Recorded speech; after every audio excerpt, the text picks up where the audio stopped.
Topics cover करूंगा? जवाब है ना, फॉर ऑब्वियस रीजंस। ठीक है, आपको मालूम है, मतलब ये पॉसिबल नहीं है ना।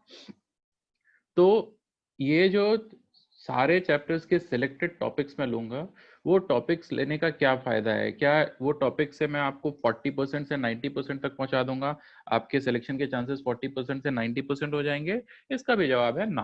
ठीक है, मैं और मेरे सारे कोलीग्स जो हैं जूलॉजी में, बॉटनी में और केमिस्ट्री में, हम लोग ये 15-16 क्लासेस में अगर आप ठीक से हमें फॉलो करो तो हर सब्जेक्ट में आप अप्रोक्सीमेटली 10% मार्क्स बहुत आराम से बढ़ा सकते हो। हर सब्जेक्ट में 10% मार्क्स बढ़ाने का मतलब होता है कि ओवरऑल अगर मान लो हर सब्जेक्ट में 10-10 नंबर बढ़ रहे हैं तो ओवरऑल आपके 40 नंबर बढ़ रहे हैं। ठीक है, और आप ऐसे नीट जैसे एग्जाम में जहाँ पे लाखों बच्चे आते हैं, वहां आप समझते हो कि ये थोड़ा सा पुश भी बहुत मैटर करता है। आपकी रैंक हजारों आगे जा सकती है या पीछे आ सकती है, ये थोड़े से नंबर आ जाने या ना आ जाने की वजह से। ठीक, इतनी बात मेरे ख्याल से सारे बच्चों को समझ में आती होगी। ठीक है, तो आज की क्लास में, आज जो ये पहला सेशन है 1 घंटे 30 मिनट का, उस सेशन के अंदर आपका ये चैट ऑफ रहेगा। आप मुझसे कुछ बात नहीं कर सकते, आप बोल नहीं सकते। ठीक है, उसमें मैं आपको पहला चैप्टर काइनेमेटिक्स 1 डायमेंशन में और 2 डायमेंशन में, उन दोनों के ही कुछ कुछ थ्योरी मैं आपसे डिस्कस करूंगा और उनके क्वेश्चंस भी मैं आपके साथ यहाँ पे करूंगा। ठीक है, जब आप इस सेशन में बैठे रहोगे तो हमेशा आप कॉपी और पेन लेके आओगे, क्योंकि मोस्टली हम लोग क्वेश्चंस ही करेंगे ऑब्वियसली। तो साथ के साथ ही आपको भी क्वेश्चंस ट्राई करना है। ठीक है, नोट्स बनाने के चक्कर में आप नहीं पढ़ना, क्योंकि जो भी ये स्क्रीन आपके सामने दिख रही है, इसका पीडीएफ बना के मैं आपको शेयर कर दूंगा, आपको मिल जाएगा। ठीक, तो आपको क्या करना है, आपको कॉपी और पेन लेके बैठना है। ठीक है, दूसरी चीज, अभी तुरंत आपको कोई डाउट आया तो आप तुरंत वो डाउट पूछ नहीं पा रहे हो, इस चीज को लेके भी आपको परेशान नहीं होना है। जब भी डाउट क्लास रहेगी, डाउट क्लास में सबसे पहले मैं चैट खोल दूंगा, वो चैट में आप अपना डाउट पोस्ट कर सकते हो और फिर सारे स्टूडेंट्स के डाउट एक साथ मैं डिस्कस कर लूंगा। ठीक है, तो ये तरीका रहेगा हमारा पढ़ने का। ठीक है, जितने सारे स्टूडेंट्स अभी आए हैं उनको मैं एक बार फिर से बता देता हूँ, नाम मेरा है सुशांत शुक्ला। मैं आप लोगों को फिजिक्स के क्रैश कोर्स की क्लासेस लूंगा। ठीक है, चलो शुरुआत करते हैं, हमारे पास टाइम कम है तो इन सब चीजों में बहुत ज्यादा टाइम वेस्ट नहीं करेंगे। चलो, आज की क्लास में हम लोग पढ़ने के वाले हैं काइनेमेटिक्स। काइनेमेटिक्स में सबसे पहली चीज जो हम पढ़ने वाले हैं, टॉपिक का नाम मैं लिख देता हूं, ये काइनेमेटिक्स में हम लोग 1D भी डिस्कस करेंगे, मोशन इन 1 डायमेंशन, और मोशन इन 2 डायमेंशन भी डिस्कस करने वाले हैं। ठीक है, सीधे सीधे हम उन चीजों की बात करेंगे जिन पे आपके ऑब्जेक्टिव क्वेश्चंस थोड़े छोटे छोटे से आते हैं। ठीक है, सबसे पहली चीज आपने चैप्टर के अंदर पढ़ा था displacement and distance travelled. Distance travelled का क्या मतलब होता था? Actual path length. और डिस्प्लेसमेंट मतलब क्या होता था? इनिशियल एंड फाइनल पॉइंट के बीच में शॉर्टेस्ट डिस्टेंस। ठीक है, डिस्प्लेसमेंट एक वेक्टर क्वांटिटी थी और डिस्टेंस ट्रेवल्ड एक स्केलर क्वांटिटी थी। ठीक, मोरओवर इसके तुरंत बाद आपने पढ़ा था average speed and average velocity. ठीक है, तो सबसे पहली चीज अगर मैं आपको बोलूं एवरेज स्पीड क्या होता है, तो एवरेज स्पीड का सिर्फ और सिर्फ एक ही फॉर्मूला है, total distance upon total time taken.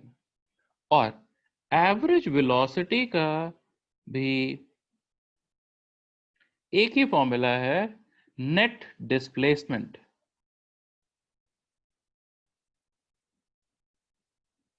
Upon time. ठीक है, तो यहां पे मैंने आपको 4 क्वांटिटीज बताई, कौन कौन सी? Distance, displacement, average speed and average velocity. ठीक है, अब ये डिस्टेंस जो है इसको डिस्टेंस ट्रेवल्ड बोलते हैं बेसिकली। डिस्टेंस ट्रेवल्ड क्या होता है? Actual path length. And displacement क्या होता था? Shortest distance. ये एक वेक्टर क्वांटिटी थी, तो obviously average velocity vector quantity होगी और एवरेज स्पीड स्केलर क्वांटिटी होगी। ठीक है, अब ये जो सिंपल सी इंफॉर्मेशन मैंने यहाँ पे आपके सामने लिखा है, इसके ऊपर बहुत सारे क्वेश्चन सीधे सीधे ऑब्जेक्टिव पेपर में आते हैं। सबसे पहले इसके ऊपर एक दो क्वेश्चन हम देखते हैं और फिर आगे चलेंगे। ठीक है, आपके स्क्रीन पे आप देखो, 2 क्वेश्चन आपको दिख रहे हैं। ठीक है, बेसिक, जो मैंने सबसे बेसिक फॉर्मूला बताया जो कि आप 9th में भी पढ़ते थे, उनके ऊपर बेस्ड हैं क्वेश्चंस, ठीक है। पहला क्वेश्चन अगर आप पढ़ो, in the diagram shown a particle is moving from point A to point B, length of each arrow is 1 meter and the particle is moving at a constant speed of 1 meter per second. What is the displacement of the particle? ठीक है, अगर मैं आपको particle का displacement पूछूं तो आप देखो ये वाला पॉइंट ए, ये इनिशियल पोजीशन थी, ठीक है, और ये वाला पॉइंट बी, ये थी फाइनल पोजीशन। तो अगर आप डिस्प्लेसमेंट की बात करो तो डिस्प्लेसमेंट ये वाला है, ये शॉर्टेस्ट डिस्टेंस, और ये शॉर्टेस्ट डिस्टेंस कितना होगा, 1 + 1 2 मीटर। तो डिस्प्लेसमेंट का मैग्नीट्यूड की अगर हम बात करें तो 2 मीटर का डिस्प्लेसमेंट हो रहा है, ठीक। पहला सवाल का जवाब तो ये हुआ, सिंपल सा क्वेश्चन, पहले एग्जाम में आया हुआ है। दूसरा क्वेश्चन है, in the previous question what is the average velocity of the particle. अब ये एवरेज वेलोसिटी के लिए भी हम लोगों ने फॉर्मूला सिर्फ एक ही सीखा था। एवरेज वेलोसिटी के लिए फॉर्मूला क्या सीखा था, net displacement upon total time. अब डिस्प्लेसमेंट तो है 2, टाइम कैसे मिलेगा, यहाँ पे अगर आप देखो स्पीड थी 1 मीटर पर सेकेंड, स्पीड थी 1 मीटर पर सेकेंड, तो ये पूरा डिस्टेंस कितना कवर कर रहा है, 1 + 1 + 1 + 1, मतलब 4 मीटर्स कवर कर रहा है। अगर 1 मीटर 1 सेकंड में कवर करता है तो 4 मीटर कवर करने के लिए कितना टाइम लगा होगा, 4 सेकंड, ठीक है। इसका मतलब टोटल टाइम रहा होगा 4 सेकंड। तो मैं इसको 4 से डिवाइड करूं तो एवरेज वेलोसिटी कितनी आएगी, 0.5 मीटर पर सेकेंड, ठीक है।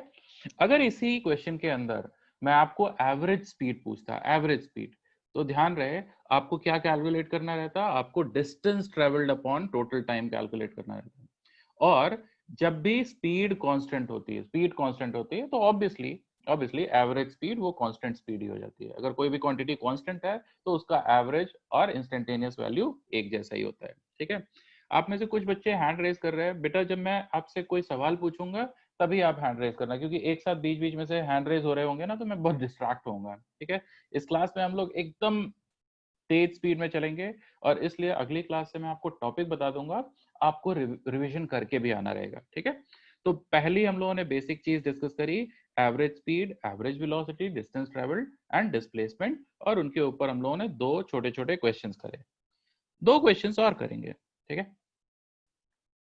देखो आपकी स्क्रीन पे दो और क्वेश्चंस आ रहे हैं जिन पे question number 6 and question number 7 लिखा हुआ है। ये क्वेश्चंस भी एवरेज वेलोसिटी, एवरेज स्पीड के ऊपर ही है, ठीक है। क्वेश्चन नंबर 6 पढ़ो आप। क्वेश्चन नंबर 6 के अंदर लिखा हुआ है, particle travelling on a straight line moves with a uniform velocity v1 for a distance x and with a uniform velocity v2 for the next equal distance, the average velocity v is given by, ठीक। और उसके बाद में question number 7 भी ऐसा ही कुछ है, ठीक है। आई होप आप लोग कॉपी और पेन लेके बैठे होंगे। मैं इन दोनों क्वेश्चंस के सॉल्यूशन बताऊं उससे पहले पहले जल्दी से 1 मिनट का टाइम देता हूं, 30 सेकंड पहले क्वेश्चन के लिए और 30 सेकंड दूसरे क्वेश्चन के लिए। आप ये दोनों क्वेश्चन सॉल्व करो। जिन बच्चों से क्वेश्चन सॉल्व हो जाएगा सिर्फ वो हैंड रेज करना, ठीक है। 1 मिनट ये दोनों क्वेश्चंस के लिए। फॉर्मूला आपको सिर्फ दो ही पता है, एवरेज वेलोसिटी क्या होता था, net displacement upon total time taken, ठीक है। एवरेज स्पीड क्या होता था, distance travelled upon total time taken, ठीक।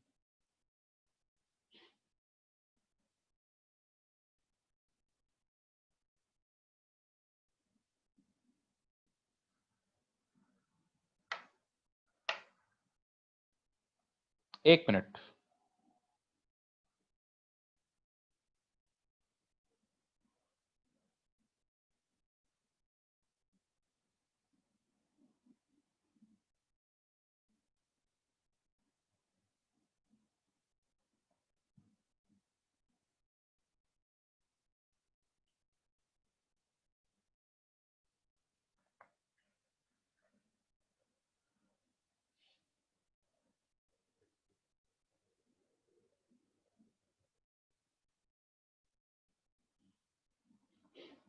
Good,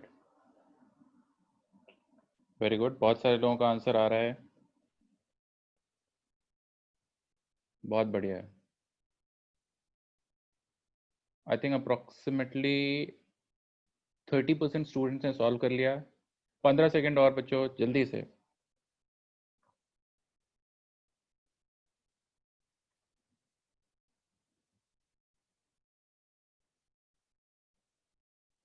very good, very good.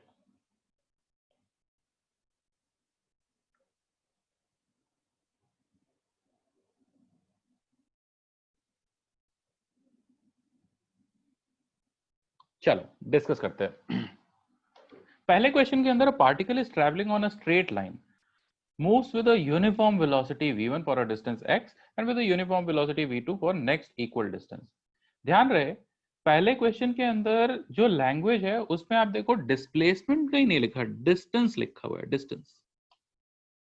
ठीक है, लेकिन अगर कोई भी ऑब्जेक्ट स्ट्रेट लाइन में चल रहा हो तो उसका डिस्प्लेसमेंट का मैग्नीट्यूड और डिस्टेंस ट्रेवल्ड दोनों सेम होते हैं अगर वो ऑब्जेक्ट डायरेक्शन चेंज नहीं कर रहा हो। ठीक है, आप लोगों को मालूम है मॉड ऑफ डिस्प्लेसमेंट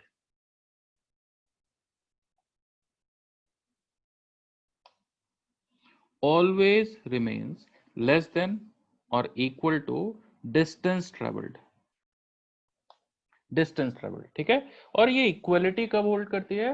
जब straight line unidirectional motion हो। कोई ऑब्जेक्ट अगर सीधी डायरेक्शन में जा रहा है बिना मुड़े, ऐसा टर्न नहीं कर रहा, उस केस में डिस्प्लेसमेंट का मैग्नीट्यूड एंड डिस्टेंस ट्रेवल दोनों सेम रहते हैं। ठीक, अब इस क्वेश्चन के अंदर अगर एक ऑब्जेक्ट ऐसा x डिस्टेंस तक v1 वेलोसिटी से जा रहा, ठीक है, और फिर इतना ही और डिस्टेंस v2 वेलोसिटी से जा रहा है, तो आपको एवरेज वेलोसिटी निकालने के लिए क्या करना चाहिए? सबसे पहले तो यहाँ पे जो डिस्टेंस आपको x और x दिखाई दे रहा है, टोटल डिस्प्लेसमेंट मैं आपको पूछूं, एवरेज वेलोसिटी निकालने के लिए क्या चाहिए था? Total displacement upon total time.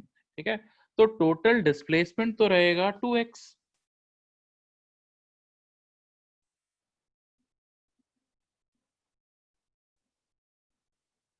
Net displacement is equal to 2x। ठीक है, ध्यान रहे डिस्प्लेसमेंट एक वेक्टर क्वांटिटी है। मैं वेक्टर साइन के साथ इसलिए नहीं लिख रहा क्योंकि हम लोग स्ट्रेट लाइन मोशन के साथ डील कर रहे हैं, हम सिंपली मैग्नीट्यूड लिख के काम चला लेंगे। ठीक है, उसके बाद में आपको क्या चाहिए होगा? Total time. ये टोटल टाइम कैसे मिलेगा? अगर एक्सेलरेशन नहीं है तो आप पहले से हिस्से के लिए, शुरुआत के आधे पार्ट के लिए आप टाइम निकाल सकते हो x अपॉन v1 और बाकी हिस्से के लिए x अपॉन v2। ठीक है, डिस्प्लेसमेंट मिला, टाइम मिला, डिवाइड करोगे तो ये होगा 2x upon x upon v1 plus x upon v2। ये कितना हो जाएगा?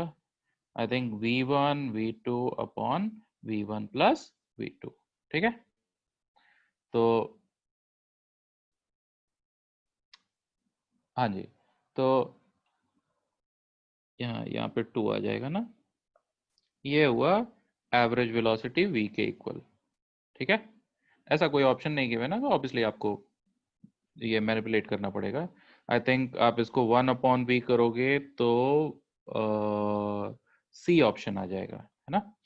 ठीक है, क्वेश्चन नंबर 7 अगर आप देखो, इसमें लिखा हुआ है car covers 2/5 of total distance with speed v1 and 3/5 of total distance with speed v2, then average speed is. ठीक है, ये भी सिंपल क्वेश्चन है। 7 के अंदर में आपको क्या करना है? फिर से बिल्कुल पहले जैसा मान लेते हैं टोटल डिस्टेंस था x, 7th क्वेश्चन के लिए टोटल डिस्टेंस x। ठीक है, तो v1 स्पीड से आपने 2/5 of x, 2/5 of x distance cover किया। v2 स्पीड से आपने 3/5 ऑफ x डिस्टेंस कवर किया। ठीक है, अब अगर आपको एवरेज स्पीड चाहिए तो v average is equal to total distance जो कि होगा x अपॉन टोटल टाइम। ठीक है, अब पहले हिस्से के लिए टाइम कितना होना चाहिए? 2/5 x अपॉन v1। दूसरे हिस्से के लिए टाइम कितना होना चाहिए? 3/5 x अपॉन v2। यहां से फिर से x कैंसिल हो जाएगा और बड़े आराम से आपको एवरेज स्पीड मिल जाएगी। ठीक है, तो ये पहला कॉन्सेप्ट था जो हम लोगों ने सीखा, displacement, average velocity, average speed and obviously distance travelled. ठीक है, ठीक, और इसके ऊपर हम लोगों ने 3-4 क्वेश्चंस करे। ठीक, अब अगली तरह के जो क्वेश्चंस आते हैं आपके एग्जाम में, वो आते हैं यूनिफॉर्मली एक्सेलरेटेड मोशन के ऊपर, ठीक है।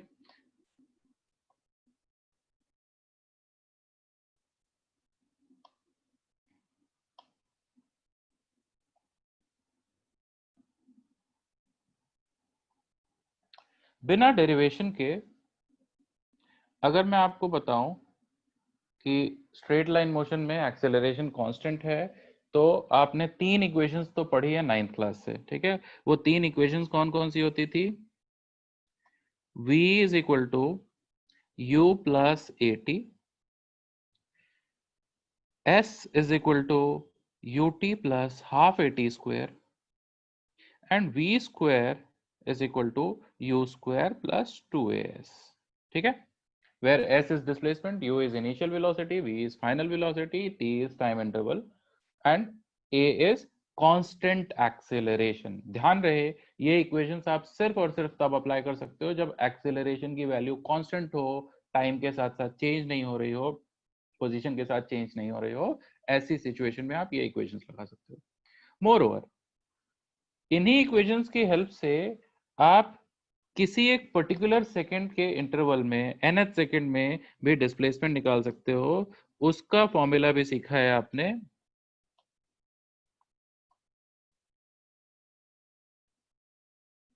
u plus a by two n minus one, ठीक है।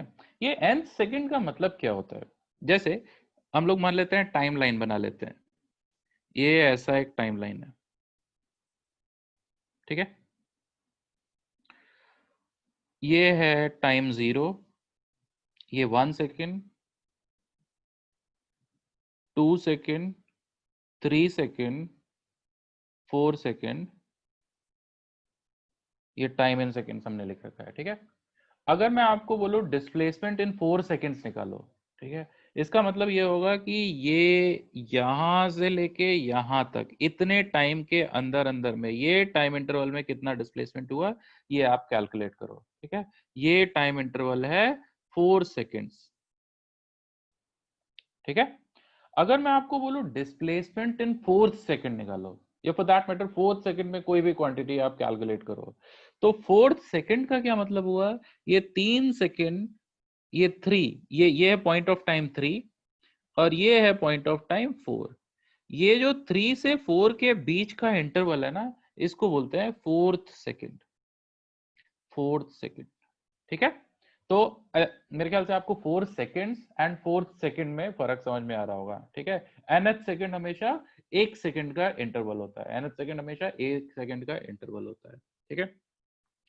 क्लियर? इतनी बात समझ में आ रही है? ये चार इक्वेशन तो आपको समझ में आनी चाहिए, ठीक। चलो आगे चलते हैं।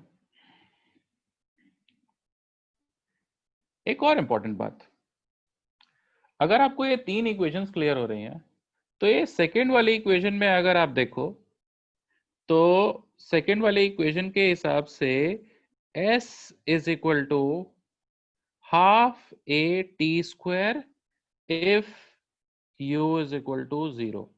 अगर इनिशियल वेलोसिटी 0 हो, तो डिस्प्लेसमेंट कितना होगा? हाफ ए टी स्क्वायर, ठीक है। तो अगर इस फॉर्मूले के हिसाब से हम 1 सेकंड में डिस्प्लेसमेंट देखें, तो कितना आएगा? a by two. 2 सेकंड में डिस्प्लेसमेंट हम देखें, तो कितना आएगा? 4a/2।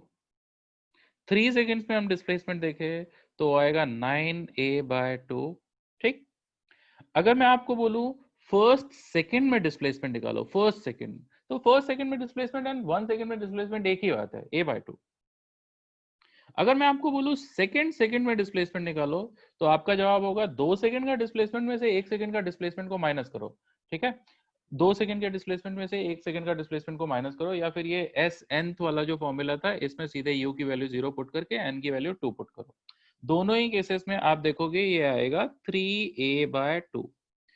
इसी तरीके से थर्ड सेकंड में अगर मैं आपको डिस्प्लेसमेंट पूछूं, तो आएगा 9 - 4 5a/2, ठीक है। ये एक इंटरेस्टिंग चीज है जो कि हमें बहुत ज्यादा काम आती है जब हम मोशन अंडर ग्रेविटी पढ़ रहे होते हैं। ये इंटरेस्टिंग चीज क्या है? कि अगर कोई ऑब्जेक्ट की इनिशियल वेलोसिटी 0 हो और वो कांस्टेंट एक्सेलरेशन से मूव कर रहा हो, तो सक्सेसिव सेकंड्स में जो उसका डिस्प्लेसमेंट होगा, यहाँ पे आप देखो ये वाली ये सारे रेशियोज अगर आप देखोगे तो ये रेशियो कैसा आ रहा है, 1:3:5, इसके बाद वाले सेकंड में होगा 7:9। ठीक है, इसको बोलते हैं गैलीलियोज ऑड नंबर प्रिंसिपल। ठीक है, ऑड नंबर प्रिंसिपल।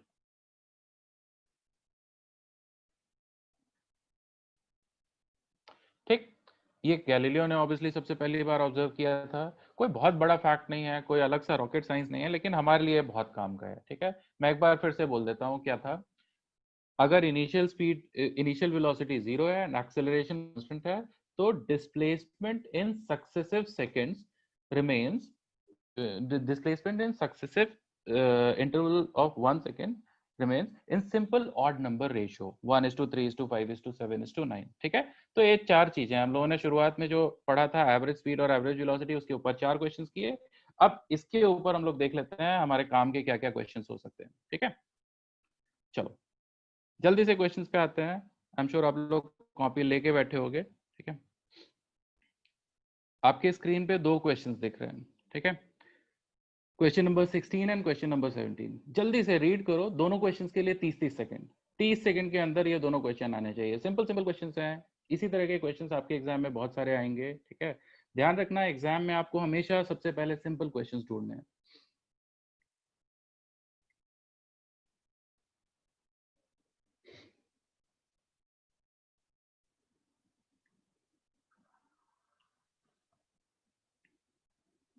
गुड,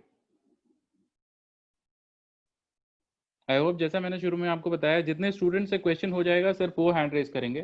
ठीक है, पहली क्लास में जब भी मैं आपको पढ़ाऊंगा तब तरीका हमारा यही रहेगा, आप हाथ उठाओगे और उस तरीके से हम एक दूसरे से थोड़ा सा इंटरैक्ट कर पाएंगे।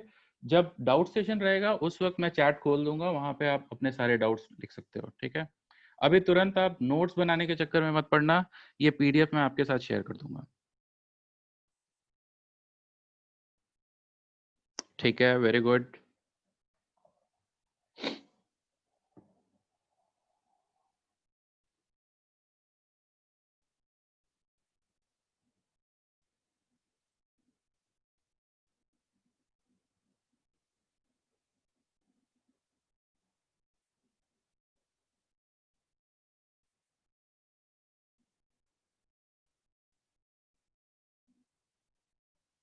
अप्रोक्सीमेटली 30% स्टूडेंट्स के आंसर आ चुके हैं।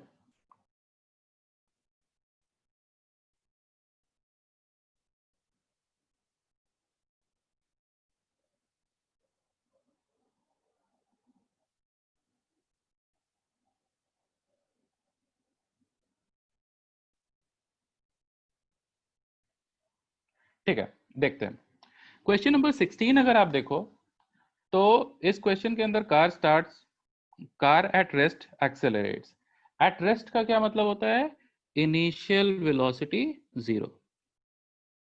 ठीक, एक्सेलरेट्स यूनिफॉर्मली, यूनिफॉर्मली एक्सेलरेट हो रही है, तो चारों इक्वेशन में से कोई सा भी आप अप्लाई कर सकते हो। मैंने आपको बताया सबसे पहले आपको यही चेक करना है एक्सेलरेशन कांस्टेंट है या नहीं।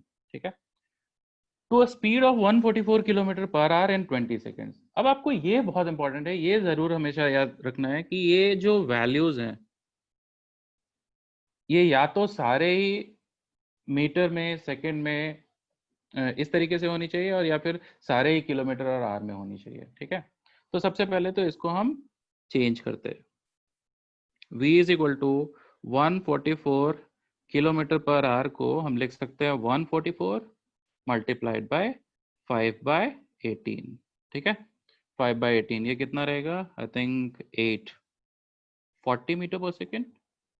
ठीक, 40 मीटर पर सेकेंड।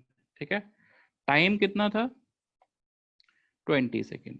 ठीक, अब क्या होता है कि जब आप बहुत जल्दी जल्दी क्वेश्चंस कर रहे होते हैं एग्जाम में, तो कभी कभी ऐसा होता है ना कि आपको तुरंत समझ में नहीं आता कि आपको इक्वेशन कौन सी वाली अप्लाई करनी है। ठीक है, और एग्जाम के टाइम पे आप सारा डेटा बार बार लिखना नहीं चाहते हो, लेकिन फिर भी मेरा अपना एक्सपीरियंस ऐसा रहा है कि जब भी मैं बहुत जल्दी जल्दी चीजें करनी होती है, सिर्फ क्वेश्चन में क्या गिवन है एक साथ आप लिख भी लो ना, तो आपको तुरंत से समझ में आ जाता है कि कौन सी वाली इक्वेशन अप्लाई करनी थी, क्या क्या गिवन है, क्या हमें चाहिए था। वो 1 सेकंड लगता है मुश्किल से 15-20 सेकंड लगते हैं, वो अगर आप लिख लो तो क्वेश्चन में बड़ी आसानी हो जाती है। ठीक है, अब आपको निकालना था डिस्टेंस कवर्ड इन 20 सेकेंड्स। ठीक है, अब आप देखो, अगर एक कार रेस्ट पर से यूनिफॉर्मली एक्सेलरेट होना शुरू हुआ तो डिस्टेंस कवर्ड और डिस्प्लेसमेंट का मोर और लेस मतलब एक ही है। मैंने आपसे बात कर ली थी कि डिस्प्लेसमेंट का मैग्नीट्यूड डिस्टेंस कवर्ड के इक्वल कब होता है। ठीक है, चलो, तो अब ये डिस्टेंस कवर के लिए हमारे पास फॉर्मूले कौन कौन से थे?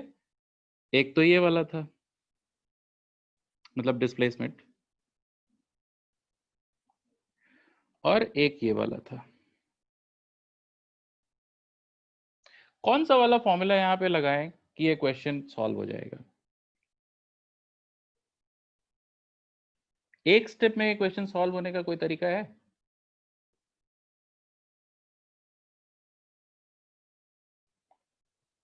Very good, very good. 53 participants ने हाथ उठाया। ठीक है, तो यहीं पे मैं छोड़ रहा हूँ आपके लिए। सिंपल क्वेश्चंस हैं ये सारे, मैं सॉल्व नहीं कर रहा हूँ। ठीक है, क्योंकि हमें और सारी चीजें डिस्कस करनी है। ठीक है, क्वेश्चन नंबर 17 भी हम लोग डिस्कस कर लेते हैं जल्दी से। क्वेश्चन नंबर 17 के अंदर लिखा हुआ है particle moving with uniform acceleration travels 24 metre and 64 metre in first two consecutive intervals of 4 second. Its initial velocity is, चलो इनिशियल वेलोसिटी मान लेते हैं u है। ठीक है, और वो कांस्टेंट एक्सेलरेशन है a। ठीक, तो क्वेश्चन के हिसाब से अगर आप देखो तो पहले 4 सेकंड के अंदर डिस्प्लेसमेंट कितना हुआ? 24। तो आप लिख सकते हो 24 is equal to 4 multiplied by u plus half a multiplied by 4 का स्क्वायर। अब अगले 4 सेकंड में डिस्प्लेसमेंट कितना हुआ? 64। अगर अगले 4 सेकंड में डिस्प्लेसमेंट 64 हुआ तो टोटल 8 सेकंड्स में डिस्प्लेसमेंट कितना हुआ? 64 plus 24 is equal to 8u plus half a multiplied by 8 का स्क्वायर। ठीक है, आपके पास ये दो इक्वेशंस हैं, इन दोनों को सॉल्व करके हमें चाहिए क्या? हमें चाहिए u। तो किसी तरीके से इसको ऐसे मल्टीप्लाई करो जिससे कि ये a वाले कोएफिशिएंट सेम हो जाए, डिफरेंस ले लो और आपको आंसर मिल जाएगा। ठीक है, तो ऐसे यूनिफॉर्मली एक्सेलरेटेड मोशन के क्वेश्चंस थोड़े थोड़े से तो आ सकते हैं। इसी के ऊपर हम लोग कुछ कुछ और चीजें डिस्कस करना चाहते हैं, और वो है मोशन अंडर ग्रेविटी।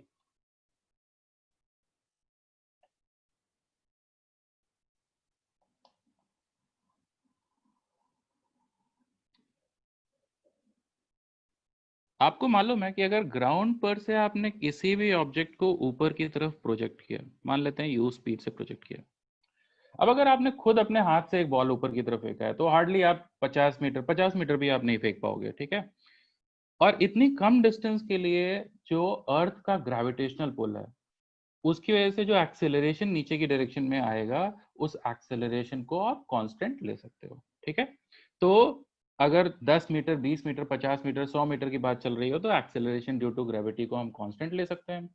अगर एक्सेलरेशन नीचे की तरफ ग्रेविटी की वजह से कांस्टेंट है, जिसकी value 10 metre per second square या फिर 9.8 मीटर पर सेकेंड स्क्वायर हम लेते हैं, अगर इसको कांस्टेंट ले लें तो हमने वो जो 3 इक्वेशन सीखी हैं वो तो हम यहाँ पे बड़े आराम से अप्लाई कर सकते हैं। ठीक है, अगर वो इक्वेशंस को हम अप्लाई करें तो कुछ कुछ पैरामीटर्स तो ऐसे हैं जिनके लिए हम फॉर्मूले सीधे सीधे याद कर सकते हैं। पहला कि इस ऑब्जेक्ट को यहाँ टॉप मोस्ट पॉइंट पे पहुंचने में टाइम कितना लगेगा, ये ग्राउंड पर से ऊपर तक जाने में टाइम कितना लगेगा, ये टाइम को हम बोलते हैं टाइम ऑफ एसेंट। ठीक, अब जब ये सबसे ऊपर पहुंच जाएगा, सबसे ऊपर वाले पॉइंट की खास बात क्या होगी? यहाँ पे वेलोसिटी जीरो होगी ऑब्वियसली। ठीक है, अगर वेलोसिटी जीरो नहीं होती तो ये ऑब्जेक्ट और ऊपर जाता, और अगर और ऊपर जाता तो ये टॉप मोस्ट पॉइंट होता ही नहीं। ठीक, उसके बाद में ये यहाँ से ऐसा नीचे आना शुरू होगा और धीरे धीरे वापस यहाँ ग्राउंड पे आ जाएगा। नीचे आते वक्त जितना भी टाइम लगेगा इसको, उसको हम बोलेंगे टाइम ऑफ डिसेंट, और टोटल हवा में रहने का जो टाइम होगा उसको हम बोलेंगे टाइम ऑफ फ्लाइट। इसका मतलब टाइम ऑफ फ्लाइट होगा time of ascent plus time of descent. ठीक, ये जो मैक्सिमम हाइट अटेन कर रहा है ऑब्वियसली उसको एच मैक्स ही बोलेंगे। ठीक, चलो, तो सबसे पहले तो हमें ये 3 टर्म्स के लिए फॉर्मूले याद होने चाहिए। ऊपर जाने में कितना टाइम लगेगा, नीचे वापस आने में कितना टाइम लगेगा, और ये मैक्सिमम हाइट कितना अटेन करेगा। उसके बाद में कुछ और फैक्ट्स हैं जो यहाँ ये मोशन अंडर ग्रेविटी में हमें ध्यान रखने पड़ेंगे, जिससे बहुत सारे क्वेश्चंस आसान हो जाते हैं। ठीक है, हम लोगों ने इससे पहले बात करी थी ऑड नंबर प्रिंसिपल की।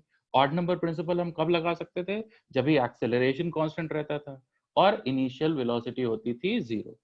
अगर आप ध्यान दो, जब ये टॉप मोस्ट पॉइंट पे ऑब्जेक्ट पहुंच जाएगा, टॉप मोस्ट पॉइंट पे पहुंचने के बाद नीचे आते वक्त, टॉप मोस्ट पॉइंट पर जब ये पहुंच जाएगा, उस वक्त से अगर आप स्टॉप वॉच चलाओ, इसके मोशन को ऑब्जर्व करना शुरू करो, तो इनिशियल वेलोसिटी होगी 0 एंड एक्सेलरेशन इसके ऊपर एक्ट करेगा कांस्टेंट। ठीक, तो उस पॉइंट के बाद से तो आप वो ऑड नंबर प्रिंसिपल अप्लाई कर सकते हो। ठीक है, चलो तो जल्दी से सारे रिजल्ट्स को समराइज कर लेते हैं इससे रिलेटेड, और फिर इसके ऊपर क्वेश्चंस देखते हैं कैसे हम बिना इक्वेशंस बनाए आसानी से क्वेश्चन कर सकते हैं।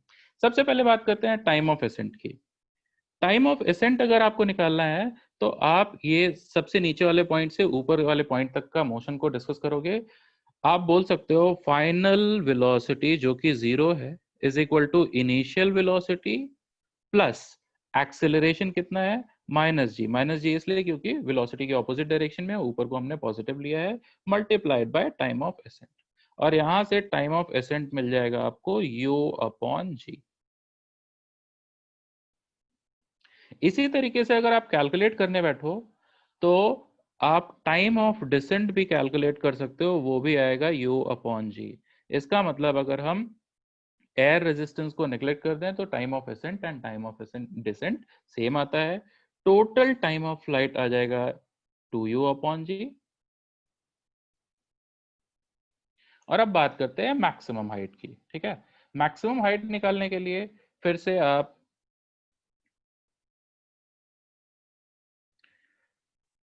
आप क्या करो, v square minus u square is equal to 2as वाला फॉर्मूला लगाओ ये अपवर्ड मोशन के लिए। तो आप लिखोगे 0 square minus u square is equal to twice of acceleration is minus g multiplied by h max। ठीक है, और यहां से आपको मिलेगा h max is equal to u square upon 2g। ठीक,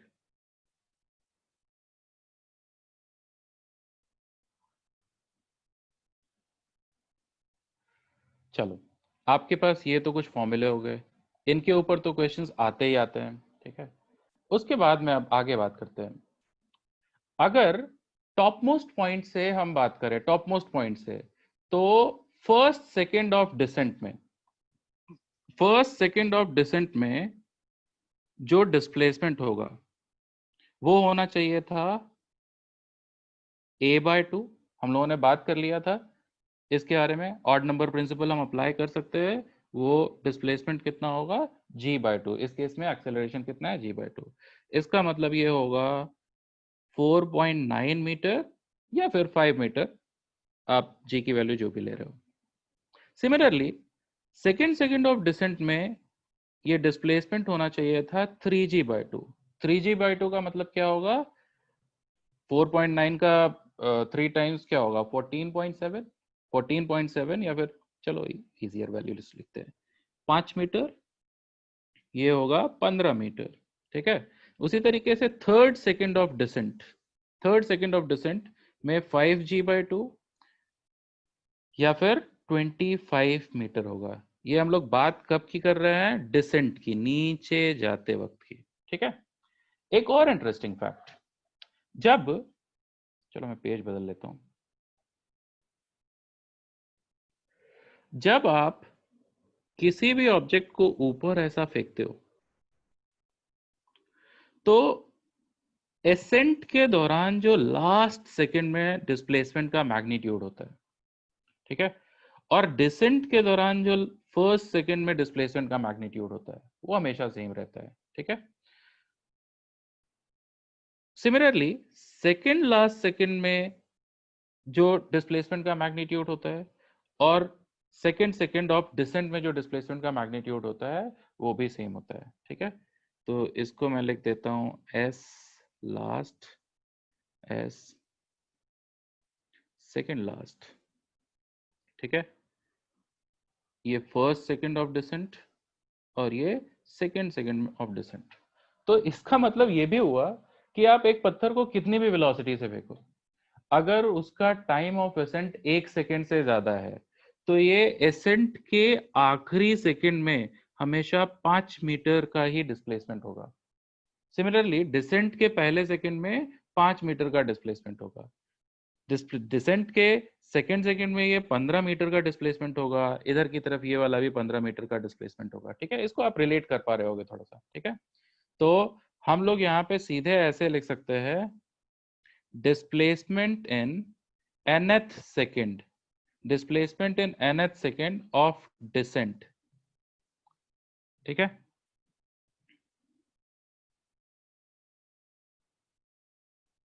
is equal to displacement in nth last second during ascent. Obviously magnitude की बात चल रही है, डायरेक्शन दोनों की ऑपोजिट होगी। ठीक, इतनी सारी चीजें मेरे ख्याल से आप समझ गए होंगे। जल्दी से इनके ऊपर भी क्वेश्चंस करते हैं।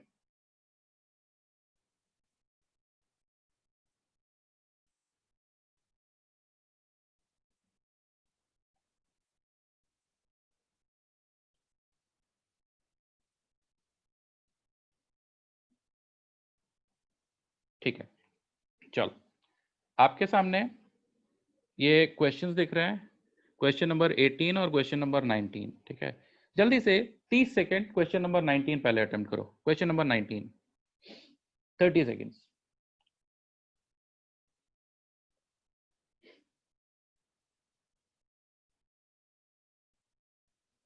रेस्ट पर से शुरू हुआ uniform acceleration, odd number principal.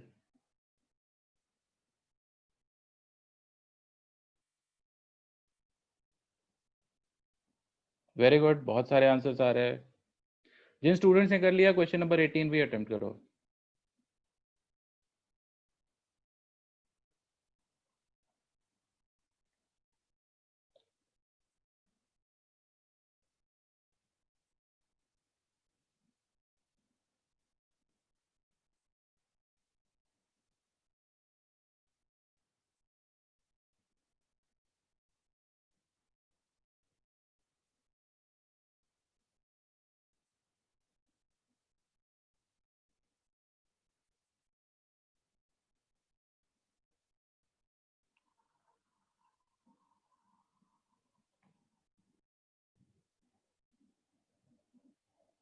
Good, बहुत सिंपल क्वेश्चन था।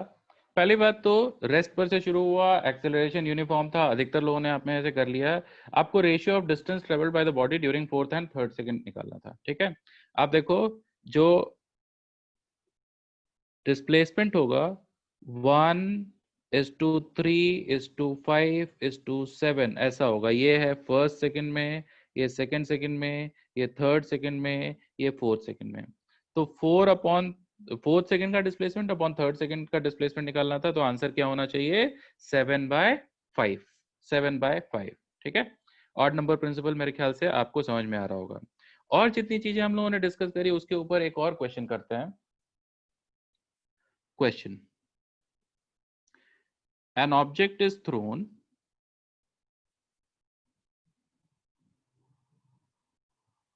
in upward direction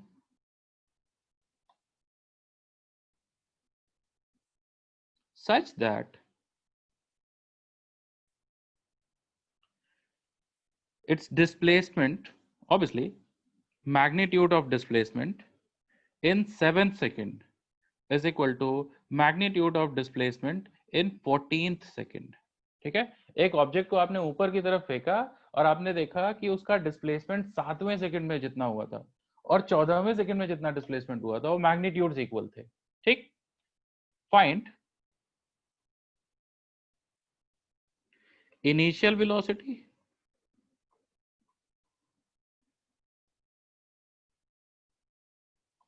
और दूसरा क्वेश्चन मैक्सिमम हाइट में भी।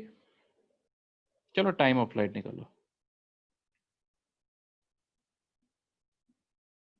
ठीक है, और वहां से मैक्सिमम हाइट और ये सब तो मिल ही जाएगा। ठीक, जल्दी।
वेरी गुड, बहुत सारे पार्टिसिपेंट्स ने हैंड रेज किया है।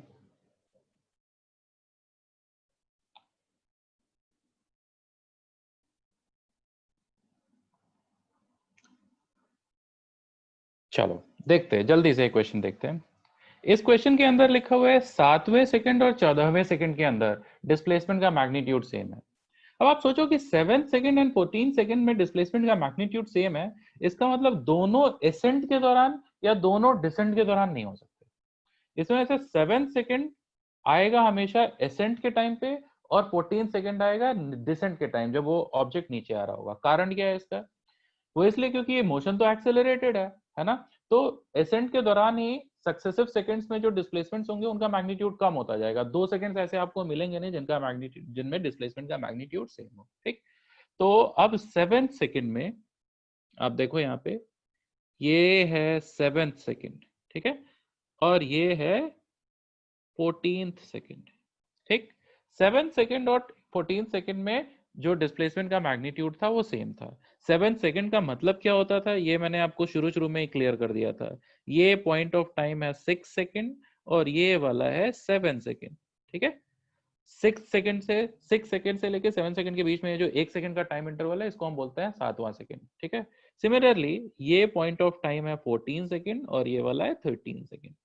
ठीक, मोर ओवर यहाँ पे अगर हम 8 सेकंड बना दें, यहाँ पे 9, यहाँ पे क्या आएगा 12 सेकंड और यहाँ पे क्या आएगा 11 सेकंड। ठीक है, ये वाला जो सेकंड है इसको हम बोलेंगे 8th, ये वाला जो सेकंड है इसको हम बोलेंगे 9th। ठीक है, ये वाले टाइम को हम बोलेंगे 12 सेकंड और ये वाले टाइम को हम बोलेंगे 11 सेकंड। ठीक है, क्लियर? अब आप देखो कि 7 सेकंड और 14 सेकंड में डिस्प्लेसमेंट का मैग्नीट्यूड सेम था, तो 8 सेकंड और 12 सेकंड में भी मैग्नीट्यूड सेम होगा, 9 सेकंड और 11 सेकंड में भी मैग्नीट्यूड सेम होगा। ठीक है, अब इसके बाद में कौन सा टाइम बचा? आई एम सॉरी, यहाँ मैंने गड़बड़ लिख दिया है, ये है 13th और ये है 12th। इसके बाद में यहाँ पे टाइम आएगा 10 सेकंड। ठीक है, 10 सेकंड का मतलब क्या है, ये है 10th सेकंड और ये है 11th सेकंड। ठीक है, मतलब ये ऑब्जेक्ट टॉप मोस्ट पॉइंट पे 10 सेकंड में जाएगा। पहली बार आपको इमेजिन करने में थोड़ा टाइम लग रहा है, आप थोड़ा सा इसको केयरफुली देखोगे तो एग्जाम में आप जल्दी जल्दी कर पाओगे। ठीक है, मतलब ये क्लियर हो गया कि इस ऑब्जेक्ट के सबसे ऊपर वाले पॉइंट पे जाने में 10 सेकंड लगा, टाइम ऑफ एसेंट था 10 सेकंड। तो हम लिख सकते हैं 10 is equal to u upon g, मतलब u is equal to 100 metre per second. Moreover time of ascent और टाइम ऑफ डिसेंट सेम रहेगा, इसका मतलब 20 सेकेंड है टोटल टाइम। ठीक, ठीक है, तो अभी तक जल्दी से मैं समराइज कर देता हूं। सबसे पहले हम लोगों ने क्या क्या पढ़ा? Displacement, distance travelled, average velocity और एवरेज स्पीड, और उसके ऊपर हम लोगों ने 3-4 क्वेश्चंस देखे। फिर हम लोगों ने यूनिफॉर्मली एक्सेलरेटेड मोशन पढ़ा। यूनिफॉर्मली एक्सेलरेटेड मोशन में 4 इक्वेशंस देखी, और साथ ही साथ हमने देखा अगर इनिशियल वेलोसिटी 0 है, कांस्टेंट एक्सेलरेशन है, किसी दो पर्टिकुलर टाइम इंटरवल्स में 1-1 सेकंड के, अगर आपको रेशियो कैलकुलेट करना हो डिस्प्लेसमेंट का, तो हमेशा आप ऑड नंबर प्रिंसिपल अप्लाई करने की कोशिश करोगे। ऑड नंबर प्रिंसिपल आप मोशन अंडर ग्रेविटी में भी अप्लाई करने की कोशिश करोगे जब मोशन डिसेंट की बात चल रही होगी।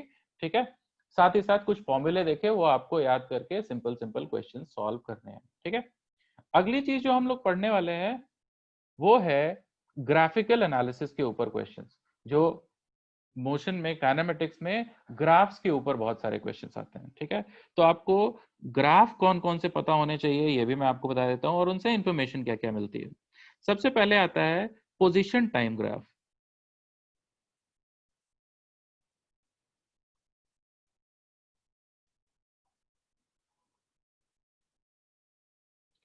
अगर कोई ऑब्जेक्ट ओरिजिन से शुरू हो रहा है तो इसी ग्राफ को हम डिस्प्लेसमेंट टाइम ग्राफ भी बोल सकते हैं, है ना, क्योंकि डिस्प्लेसमेंट बेसिकली क्या होता है, final position minus initial position. Initial position अगर 0 है तो पोजीशन और डिस्प्लेसमेंट एक ही चीज है। ठीक, तो पोजीशन टाइम ग्राफ से हमें इंफॉर्मेशन क्या क्या मिलती है वो देख लेते हैं जल्दी से। अगर ये वर्टिकल एक्सिस पर आपने पोजीशन प्लॉट किया और हॉरिजॉन्टल एक्सिस पे टाइम, ये ऐसा कोई कर्व है, तो इससे पहली इंफॉर्मेशन जो आपको मिलती है वो है कि किसी भी टाइम पे आप पोजीशन कैलकुलेट कर सकते हो। किसी भी टाइम पे आप पोजीशन कैसे निकालोगे? जैसे ये टाइम t1 पे मेरे को पोजीशन चाहिए, तो t1 टाइम पे आप ऐसा एक परपेंडिकुलर बनाओ, जहां पे कर्व को कट करता है वहां पे आप पोजीशन एक्सिस पे परपेंडिकुलर डाल दो। ये है पोजीशन। ठीक है, आपको किसी टाइम t2 पे पोजीशन चाहिए। ठीक है, तो फिर से यहाँ पे परपेंडिकुलर डालो, जहां पे कर्व को इंटरसेक्ट करता है वहां से पोजीशन एक्सिस पे। ठीक, तो पहली इंफॉर्मेशन इससे क्या मिलती है? Position at any time t।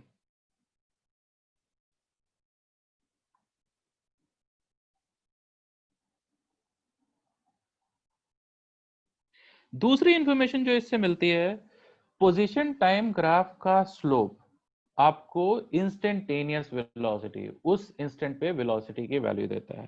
ठीक है, तो मैं लिख देता हूं, slope is equal to instantaneous velocity. ठीक है, अब का मैग्नीट्यूड ऑब्वियसली। ठीक है, अब ये स्लोप क्या चीज होती थी ये भी जल्दी से देख लेते हैं।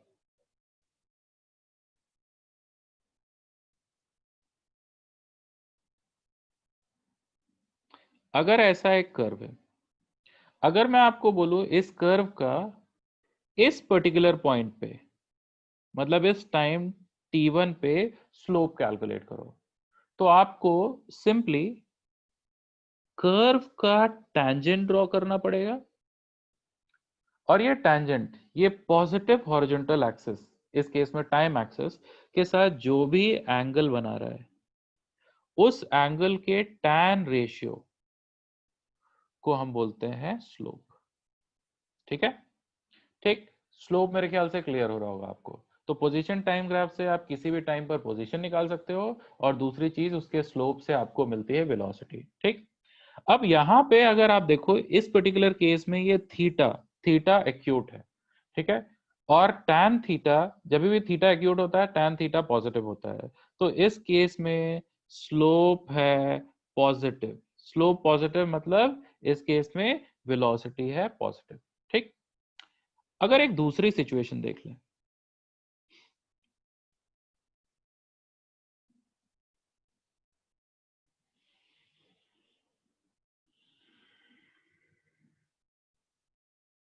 ऐसा, अगर इस केस में मैं आपको ये टाइम t1 पे स्लोप कैलकुलेट करने को पूछूं, तो स्लोप आएगा ये वाले एंगल का टैन रेशियो। इस बार थीटा ऑब्ट्यूज है और इसलिए स्लोप है नेगेटिव। नेगेटिव स्लोप मतलब नेगेटिव वेलोसिटी। वैसे भी अगर आप ध्यान से देखो तो ये पहले वाले केस में जैसे जैसे टाइम बढ़ता जा रहा है वैसे वैसे यहाँ पे देखो पोजीशन का भी वैल्यू बढ़ता चला जाएगा, है ना? तो इसका मतलब पॉजिटिव डायरेक्शन में डिस्प्लेसमेंट हो रहा है। दूसरे वाले केस में आप देखो ये t1 के बाद में एक दूसरा टाइम t2, अगर टाइम की वैल्यू इंक्रीज हो रही है तो यहाँ पे r की वैल्यू डिक्रीज हो रही होगी। r की वैल्यू डिक्रीज होने का क्या मतलब है कि टाइम के साथ साथ नेगेटिव डिस्प्लेसमेंट हो रहा है। ठीक है, ठीक, और दूसरा स्लोप, दूसरा जो ग्राफ हमारे लिए काम का है वो है velocity time graph. Velocity time graph, उसकी बात कर लेते हैं, उससे क्या क्या इंफॉर्मेशन मिलती है।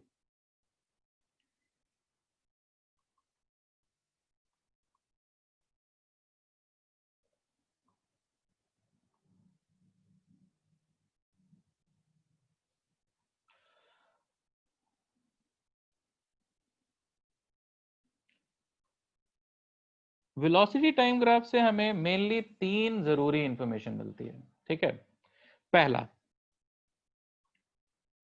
Velocity eight any time t। ध्यान रहे बच्चों, वेलोसिटी एक वेक्टर क्वांटिटी है, हम लोग यहाँ पे वेक्टर साइन लगा नहीं रहे हैं इसलिए क्योंकि हम लोग प्राइमरीली स्ट्रेट लाइन मोशन की बात कर रहे हैं। ठीक है, पहली चीज तो आपको मिलेगा velocity at any time t। कैसे मिलेगा? ग्राफ है, सीधे सीधे ये वाले टाइम t1 पर मेरे को वेलोसिटी चाहिए थी, परपेंडिकुलर लेके जाओ, जहां पे इंटरसेक्ट करेगा वेलोसिटी वाली एक्सिस पे डाल दो। ठीक, दूसरी इंफॉर्मेशन क्या मिलेगी? एक्सेलरेशन। ठीक है, एक्सेलरेशन कैसे मिलता है इससे? Slope of VT curve, slope of velocity time curve is equal to acceleration, instantaneous acceleration का मैग्नीट्यूड स्लोप से मिल जाता है। ठीक है, तो ध्यान रहे पोजीशन टाइम ग्राफ के स्लोप से क्या मिलता था? Instantaneous velocity. Velocity time graph के स्लोप से क्या मिलेगा? Instantaneous acceleration. स्लोप क्या होता था उसके बारे में हमने डिस्कस कर लिया था। तीसरी चीज, area between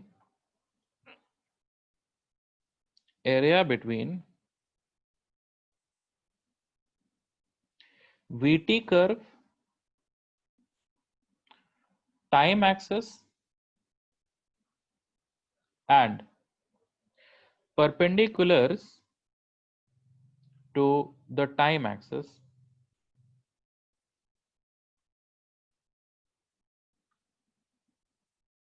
at T1 and T2 gives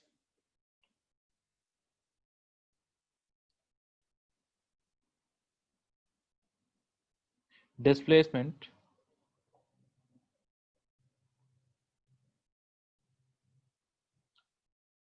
in time interval T1 to T2। ठीक है, इसका क्या मतलब है? आप देखो,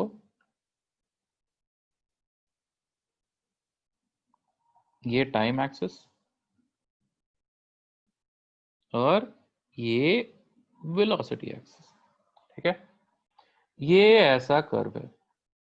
ठीक, अगर मैंने ये कर्व, कोई एक इनिशियल टाइम था T1, एक फाइनल टाइम था T2, T1 और T2 पे परपेंडिकुलर्स और ये टाइम एक्सिस, इसके बीच में ये एरिया अगर हमने कैलकुलेट कर लिया, किसके किसके बीच में? वेलोसिटी टाइम कर्व T1 पे परपेंडिकुलर, इनिशियल टाइम पे परपेंडिकुलर, फाइनल टाइम T2 पे परपेंडिकुलर एंड टाइम एक्सिस, इसके बीच का एरिया कैलकुलेट कर लिया, तो ये T1 टाइम से लेके T2 टाइम तक के बीच का डिस्प्लेसमेंट की वैल्यू देगा। मोर ओवर, ये ग्राफ वेलोसिटी टाइम ग्राफ ऐसा भी हो सकता है,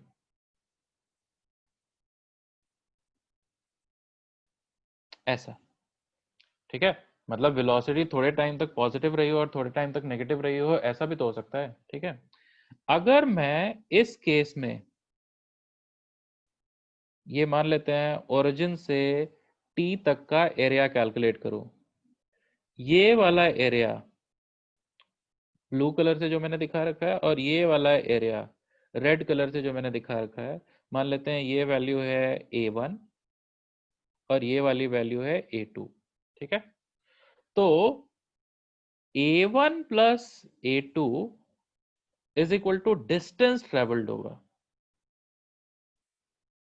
और A2 माइनस A1 का mod is equal to displacement का मॉड। मैंने क्या बोला आपको? अगर वेलोसिटी आधे रास्ते तक पॉजिटिव थी और फिर नेगेटिव थी, तो वेलोसिटी टाइम ग्राफ में जो टाइम एक्सिस के ऊपर वाला एरिया है, टाइम एक्सिस के ऊपर वाला एरिया, उसको टाइम एक्सिस के नीचे वाले एरिया से अगर ऐड करोगे तो आपको मिलेगा डिस्टेंस ट्रैवल्ड की वैल्यू, और इन दोनों का अगर आप डिफरेंस लोगे, डिफरेंस, तो आपको मिलेगा डिस्प्लेसमेंट की वैल्यू। ठीक है, चलो, जितनी सारी चीजें हम लोगों ने डिस्कस करी है उसके ऊपर जल्दी से एक क्वेश्चन करते हैं और फिर समझने की कोशिश करते हैं कि हमें कितना कुछ समझ में आया। ठीक है,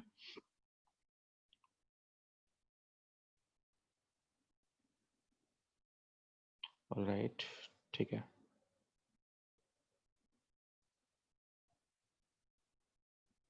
ये है टाइम एक्सेस, इसमें टाइम हम लिखेंगे सेकेंड्स में। ठीक है, और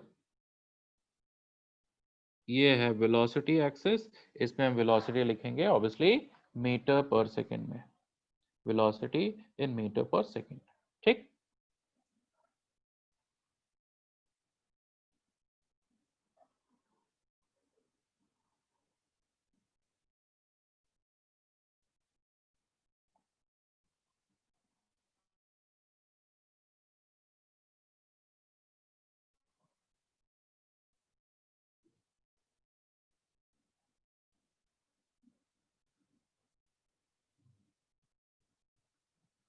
चलो, आपको ये टाइम की कुछ वैल्यूज दिख रही हैं, 3 सेकेंड, 6 सेकेंड और 7 सेकेंड, और यहाँ पे वेलोसिटी की वैल्यू दिखाई दे रही है 5 सेकेंड, 5 मीटर पर सेकेंड। ठीक है, क्वेश्चंस जो है, फर्स्ट क्वेश्चन,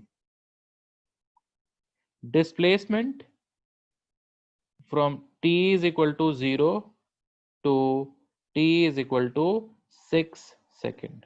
ठीक है, 0 से 6 सेकेंड तक डिस्प्लेसमेंट आपको निकालना है।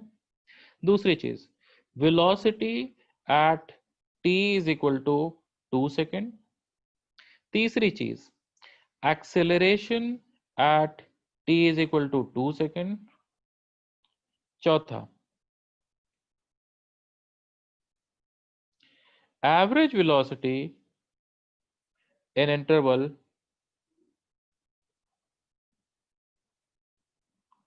t is equal to 0 to t is equal to 6 second. चलो, 4 क्वेश्चन करते हैं जल्दी से। ये 4 क्वेश्चन के लिए 2 मिनट, हर क्वेश्चन के लिए 30 सेकेंड, 2 मिनट 4 क्वेश्चन के लिए। फिर से याद कर लो, हम लोगों को वेलोसिटी टाइम ग्राफ से मिलता क्या क्या था। आप एरिया से डिस्प्लेसमेंट निकाल सकते हो एंड डिस्टेंस ट्रेवल्ड, ऑब्वियसली। आप किसी भी इंस्टेंट पे वेलोसिटी कैलकुलेट कर सकते हो, आपको स्लोप से एक्सेलरेशन मिलता था। ठीक है, अगर ये सारी चीजें आप निकाल सकते हो तो एवरेज वेलोसिटी और एवरेज स्पीड भी निकाल सकते हो किसी टाइम इंटरवल में। ठीक, चलो करो।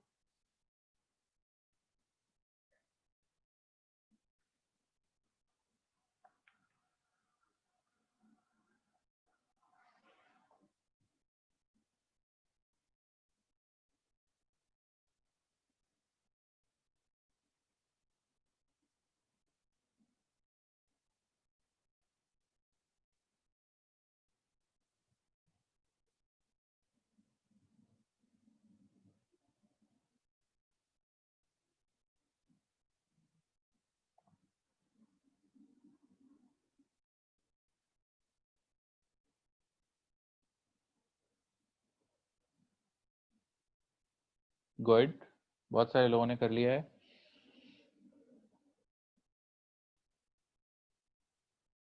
Very good. चलो, कौन से पार्टिसिपेंट्स के हाथ रेज हुए वो भी देख लेते हैं।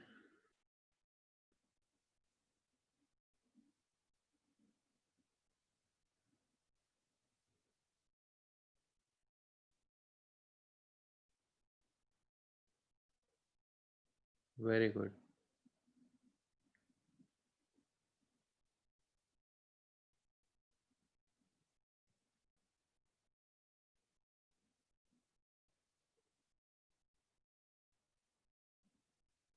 ठीक है, डिस्कस करते हैं।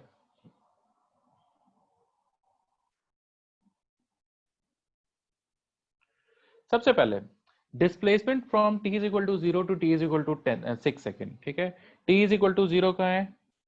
चलो कलर में चेंज कर लेता हूँ, ग्रीन कलर से देखते हैं। t इज इक्वल टू 0 ये वाला हुआ, and t is equal to 6 second यहाँ पे आपको दिखाई दे रहा है ग्रीन कलर से। परपेंडिकुलर ड्रॉप करो, 6 सेकेंड पे तो ये परपेंडिकुलर हुआ, 0 सेकेंड पे परपेंडिकुलर पॉइंट ही रहेगा क्योंकि यहीं से कर्व शुरू हो रहा है।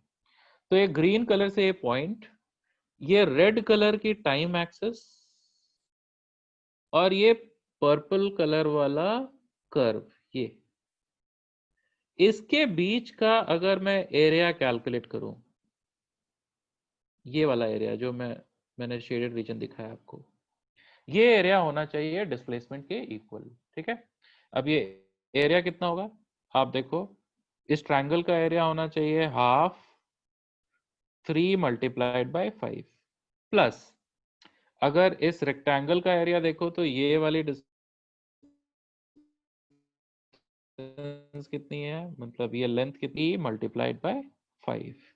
ठीक है, ये कितना हो जाएगा बच्चों, 15/2, 7.5 प्लस 15 मतलब 22.5 मीटर।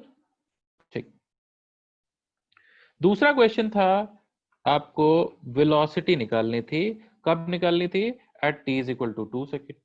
ठीक है, तो 2 सेकेंड पे वेलोसिटी निकालते हैं। मैंने आपको बोला था कि वेलोसिटी कैलकुलेट करने के लिए हमेशा वो टाइम एक्सिस पे परपेंडिकुलर डालना।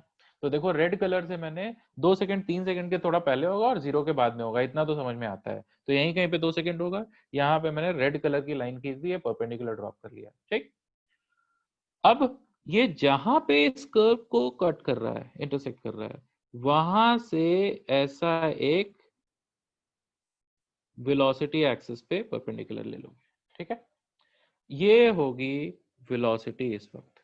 अब ये वेलोसिटी को कैलकुलेट कैसे करें? आप ध्यान दो, अगर ये वाला एंगल थीटा है तो tan थीटा, इस वाले क्वेश्चन के लिए tan theta is equal to v/2 होना चाहिए, v/2 जो कि इक्वल होना चाहिए 5/3 के। ये छोटा वाला ट्रायंगल और ये बड़ा ट्रायंगल आप कंसीडर करो। छोटे वाले ट्रायंगल में ये दोनों ट्रायंगल बेसिकली सिमिलर है, तो साइड्स का रेशियो सेम होना चाहिए, है ना। तो v/2 should be equal to 5/3, v/2 should be equal to 5/3 और यहां से v is equal to 10/3 metre per second होना चाहिए। ठीक, तो हमने वेलोसिटी कैलकुलेट कर ली। अगला क्वेश्चन मैंने आपको बोला था acceleration, acceleration at t is equal to 2 second. t is equal to 2 second तो ये वाला पॉइंट था, इस पे अगर हम स्लोप कैलकुलेट कर देते तो एक्सेलरेशन आ जाता। अब स्लोप कैलकुलेट कैसे करते हैं? किसी स्ट्रेट लाइन का टेंजेंट क्या होता है? स्ट्रेट लाइन का टेंजेंट खुद वो स्ट्रेट लाइन होती है। ठीक है, तो यहाँ पे टेंजेंट तो यही वाली लाइन है। ये टाइम एक्सिस के साथ एंगल कौन सा बना रहा है? ये थीटा। तो बेसिकली यहाँ पे हमें कैलकुलेट क्या करना है? tan थीटा, जो कि पिछले क्वेश्चन में ही हमने कैलकुलेट कर लिया था। कितना है? 5/3। तो 5/3 metre per second square acceleration हो जाएगा। ठीक, अगला क्वेश्चन था average velocity from t is equal to 0 to t is equal to 6 second. 0 से 6 सेकेंड तक के लिए एवरेज वेलोसिटी। अब शुरुआत के लेक्चर का आप ध्यान करो, जब भी एवरेज वेलोसिटी चाहिए होती थी हम लोग क्या क्या कैलकुलेट करते थे? हम लोग नेट डिस्प्लेसमेंट देखते थे और उसको टोटल टाइम से डिवाइड करते थे। ठीक है, नेट डिस्प्लेसमेंट क्या होगा? नेट डिस्प्लेसमेंट तो हमने पहले क्वेश्चन में कैलकुलेट कर लिया है। पहले क्वेश्चन में जो भी डिस्प्लेसमेंट कैलकुलेट किया था 22.5 मीटर अपॉन टोटल टाइम कितना है? 6 सेकेंड। ये होगी एवरेज वेलोसिटी की वैल्यू। ठीक, ठीक है। मोरओवर, अगर मैं आपको बोलता ये 6 सेकेंड से 7 सेकेंड के बीच में यहां पे कोई एक्सेलरेशन निकालने के लिए, लेट्स से, चलो एक और क्वेश्चन कर लेते हैं इसके अंदर। मान लेते हैं हम निकालना चाहते हैं acceleration at t is equal to 6.283 second. चलो, ये 6.283 सेकेंड एक रैंडम वैल्यू है, यहाँ पे कहीं पे होगा। यहाँ पे अगर हमें एक्सेलरेशन निकालना है तो क्या करें? इस वाली लाइन का स्लोप कैलकुलेट करना पड़ेगा। अब इस वाली लाइन का अगर पॉजिटिव टाइम एक्सिस के साथ एंगल देखो तो ये एंगल है ऑब्ट्यूज। एंगल ऑब्ट्यूज होने का मतलब क्या है? स्लोप रहेगा नेगेटिव। ठीक है, और वो नेगेटिव स्लोप की वैल्यू कितनी होगी? अगर आपको ये tan फाई निकालना है तो ये नेगेटिव ऑफ tan अल्फा के इक्वल होगा। tan phi is equal to minus tan alpha, trigonometry की प्रॉपर्टी है। ठीक है, तो सिंपली ये tan अल्फा की वैल्यू कैलकुलेट करो, उस पे माइनस साइन लगा दो। यहाँ पे देखो tan अल्फा कैलकुलेट करना है तो कितना आएगा? 5 अपॉन ये वाली डिस्टेंस कितनी है? 1, मतलब 5/1 और इस पे माइनस साइन लगा दो। तो एक तरीके से -5 मीटर पर सेकेंड स्क्वायर इस तरफ एक्सेलरेशन हो जाएगा, रिटार्डेशन है बेसिकली। ठीक है, तो इतना कुछ हमें डिस्कस करना था ग्राफ्स के बारे में। तो हम लोगों ने वन डायमेंशनल मोशन के अंदर क्या क्या डिस्कस किया? हम लोगों ने average speed, average velocity discuss करी, हम लोगों ने यूनिफॉर्मली एक्सेलरेटेड मोशन डिस्कस किया, हम लोगों ने मोशन अंडर ग्रेविटी डिस्कस किया और हम लोगों ने ग्राफ्स डिस्कस किया। एक और इम्पॉर्टेंट चीज है जो आपके काम की हो सकती है, वो है नॉन यूनिफॉर्मली एक्सेलरेटेड मोशन। ठीक है, जल्दी से उसके बारे में भी बात कर लेते हैं। नॉन यूनिफॉर्मली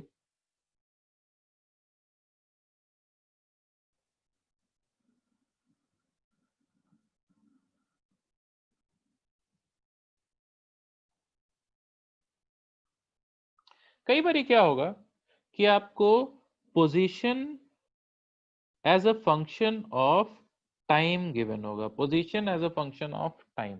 ठीक है, जैसे for example again one dimensional motion की हम बात कर रहे हैं तो वेक्टर साइन मैंने ड्रॉप कर दिया।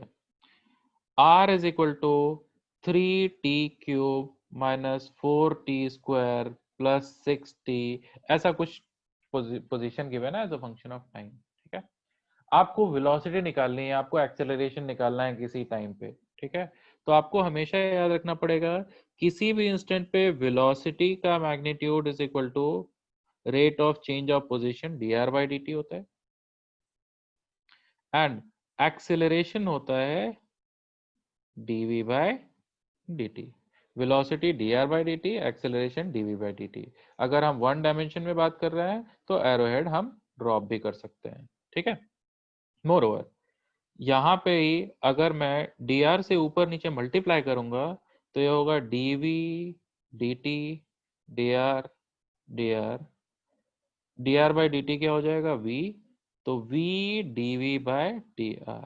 ठीक है, तो आपके पास ये तीन रिलेशंस हैं, v is equal to dr by dt, a is equal to dv by dt and a is equal to v dv by dr। इनकी हेल्प से बहुत सारे क्वेश्चंस हो जाएंगे। ठीक है, जैसे फॉर एग्जांपल अगर यही पोजीशन को इसी क्वेश्चन में गिवन हो, चलो एक क्वेश्चन ही कर लेते हैं जल्दी से।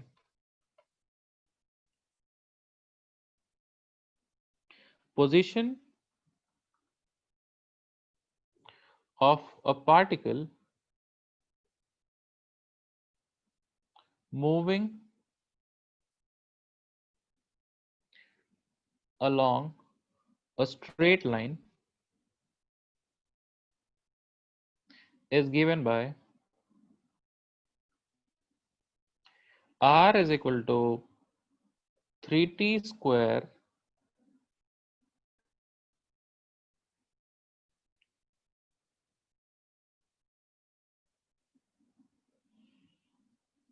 चलो स्क्वायर ही ले लेते हैं, 3t square minus 6t। Find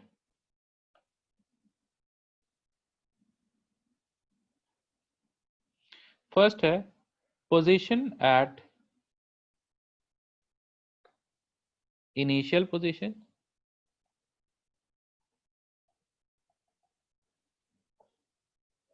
second है velocity at t is equal to 1 second, third है time at which v is equal to 0, fourth है acceleration at t is equal to 1 second. हम ये भी जानना चाहते हैं एक्सेलरेशन कांस्टेंट है, वेरिएबल है, यूनिफॉर्म है या नहीं यूनिफॉर्म है, ये भी हम जानना चाहते हैं। ठीक है, चलो जल्दी से, सिंपल क्वेश्चन है, इसके बाद में हम लोग प्रोजेक्टाइल मोशन डिस्कस करना शुरू करेंगे।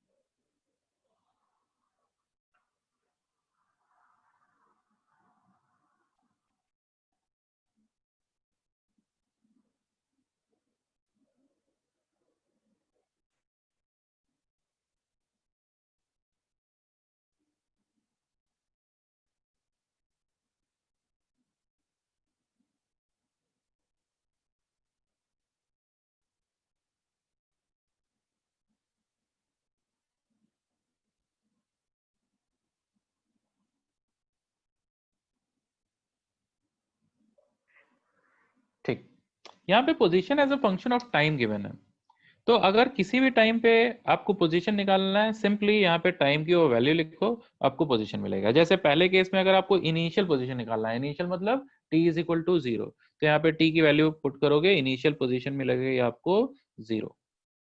Velocity is equal to at t is equal to 1 second अगर आपको निकालना है, तो इससे पहले हमने लिखा था dr by dt is equal to v, तो v is equal to dr by dt आपको मिलेगा 6t माइनस 6। ठीक है, और t is equal to 1 second पे वेलोसिटी कितनी है 0, और यही तीसरे क्वेश्चन का भी आंसर हो गया। ठीक है, t is equal to 1 second पे वेलोसिटी 0 होगी, हमने 0 से इक्वेट करके देख लिया था। ठीक, अगला क्वेश्चन है acceleration at t is equal to 1 second. ठीक है, आपको एक्सेलरेशन निकालना है तो वेलोसिटी को डिफरेंशिएट करोगे, एक्सेलरेशन आएगा 6 और ये तो चला जाएगा 6 metre per second square. Acceleration देखो टाइम के इंडिपेंडेंट आ गया, तो इसका मतलब हर वक्त कोई सा भी टाइम का वैल्यू में देता, ये एक्सेलरेशन की value 6 metre per second square ही होती। ठीक है, दूसरी चीज से ये भी पता चली कि जब पोजीशन में टाइम का डिग्री 2 हो, टाइम का हाईएस्ट पावर 2 हो, तो वो बेसिकली यूनिफॉर्मली एक्सेलरेटेड मोशन होता है। ठीक, इतनी बात मेरे ख्याल से आप लोगों को समझ में आ गई होगी। इतना कुछ ही मैं डिस्कस करना चाहता था वन डायमेंशनल मोशन में। अब मोशन इन 2D की बात करते हैं। मोशन इन 2D में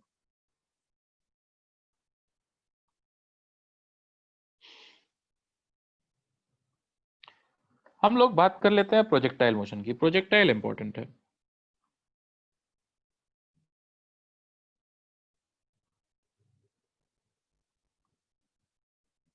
प्रोजेक्टाइल मोशन क्या होता था? अगर किसी ऑब्जेक्ट को आपने 90 डिग्री पे ग्राउंड पर से ऊपर की तरफ फेंका, तो स्ट्रेट लाइन में मूव करता था, ऊपर जाके नीचे आ जाता था। ठीक है। अगर वो एंगल ऑफ प्रोजेक्शन 90 डिग्री से कुछ और होता, अलग होता, तो सिचुएशन कैसी होती?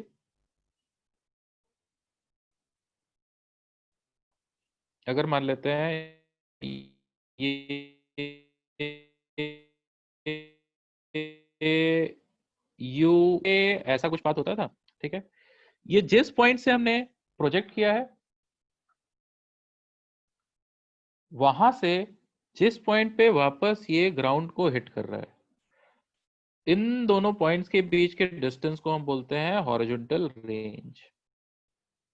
इस मोशन के दौरान जो मैक्सिमम हाइट ये अटेन कर रहा होता है, उसको ऑब्वियसली मैक्सिमम हाइट ही बोलते हैं।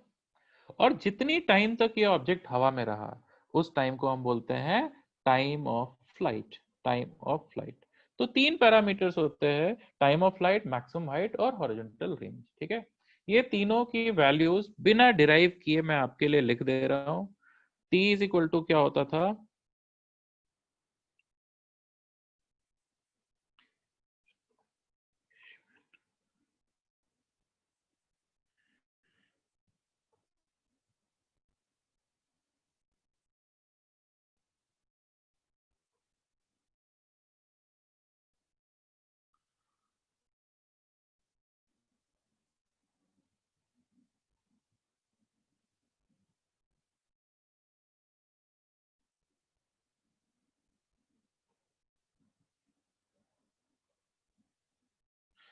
टाइम ऑफ फ्लाइट होता है 2u साइन थीटा अपॉन जी।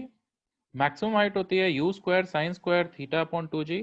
और रेंज होता था u square sine 2 theta upon g. ठीक है। थोड़ा सा इसके बारे में हम लोग डिस्कस भी कर लेते हैं कि ये वैल्यूज आई कहाँ से, क्योंकि ये हमारे लिए काम का है, और फिर उसके बाद में हम कॉम्प्लीमेंट्री प्रोजेक्शन की बात करेंगे। सबसे पहली बात तो इस प्रोजेक्टाइल के ऊपर नीचे की तरफ एक acceleration due to gravity act कर रहा होगा। अगर ये वेलोसिटी के हम कंपोनेंट देखें, तो इसका हॉरिजॉन्टल कंपोनेंट होगा u cos theta and vertical component होगा u sin थीटा। ठीक। टॉप मोस्ट पॉइंट पे जब ये पहुंचेगा, तो ये वर्टिकल कंपोनेंट ऑफ वेलोसिटी ये तो हो जाएगा जीरो, और हॉरिजॉन्टल कंपोनेंट वेलोसिटी का हमेशा सेम रहेगा u cos थीटा के इक्वल। वो इसलिए क्योंकि हॉरिजॉन्टल डायरेक्शन में कोई एक्सेलरेशन नहीं है। अगर आप वर्टिकल डायरेक्शन में मोशन को कंसीडर करो, ये वाले पॉइंट से ये वाले पॉइंट तक, ये वाले पॉइंट से ये वाले पॉइंट तक। ठीक है। तो I'm सॉरी, यहां से लेके यहां तक पूरा अगर मोशन डिस्कस करो वर्टिकल डायरेक्शन में, तो वर्टिकल डायरेक्शन में डिस्प्लेसमेंट कितना हुआ? Zero is equal to initial velocity vertical direction में u sin theta multiplied by time of flight minus half multiplied by g into T का स्क्वायर। इस equation से आपको फॉर्मूला मिलेगा टाइम ऑफ फ्लाइट का, ये वाला। ठीक है। इस टाइम ऑफ फ्लाइट को अगर आप हॉरिजॉन्टल कंपोनेंट ऑफ वेलोसिटी से मल्टीप्लाई करोगे, तो आपको रेंज मिलना चाहिए, क्योंकि जितने टाइम में वर्टिकल कंपोनेंट इसको ऊपर ले जाके नीचे लेके आया, उतनी टाइम में हॉरिजॉन्टल कंपोनेंट इसको ये इतना डिस्प्लेसमेंट आर डिस्प्लेसमेंट देना चाहिए। और हॉरिजॉन्टल डायरेक्शन में कोई एक्सेलरेशन नहीं है, तो आप सिंपली टाइम ऑफ फ्लाइट को हॉरिजॉन्टल कंपोनेंट ऑफ वेलोसिटी से मल्टीप्लाई करो, आपको रेंज मिलेगा।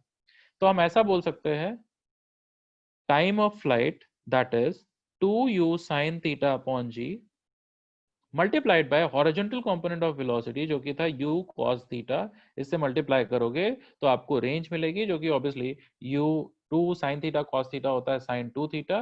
तो आपको ये वाली चीज मिल जाएगी। ठीक है। अब ये तीन फॉर्मूले के ऊपर तो क्वेश्चंस बहुत सारे आते ही हैं। ठीक है। दूसरी चीज एक इंपॉर्टेंट आपको क्या याद रखनी है, हमेशा हमेशा हमेशा हॉरिजॉन्टल कंपोनेंट ऑफ वेलोसिटी होता है कांस्टेंट। ठीक है, इस फैक्ट के ऊपर भी बहुत सारे क्वेश्चंस आते हैं। एक क्वेश्चन हम लोग कर लेते हैं जल्दी से। An object is projected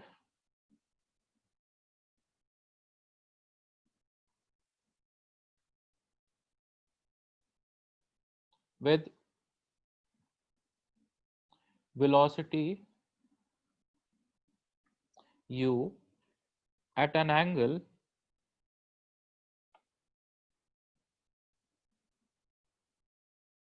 theta with horizontal.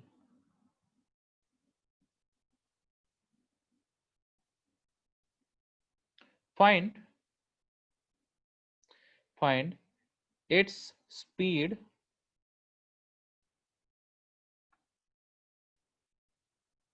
when angle between its velocity and horizontal is alpha। ठीक है, एक ऑब्जेक्ट था, उसको u वेलोसिटी से आपने प्रोजेक्ट किया थीटा एंगल पे। बताओ जब वो जिस वक्त वो ग्राउंड के साथ अल्फा एंगल बना रहा है, हॉरिजॉन्टल के साथ अल्फा एंगल बना रहा है, तो उसकी स्पीड उस वक्त क्या होगी? जल्दी, 1 सेकंड के अंदर।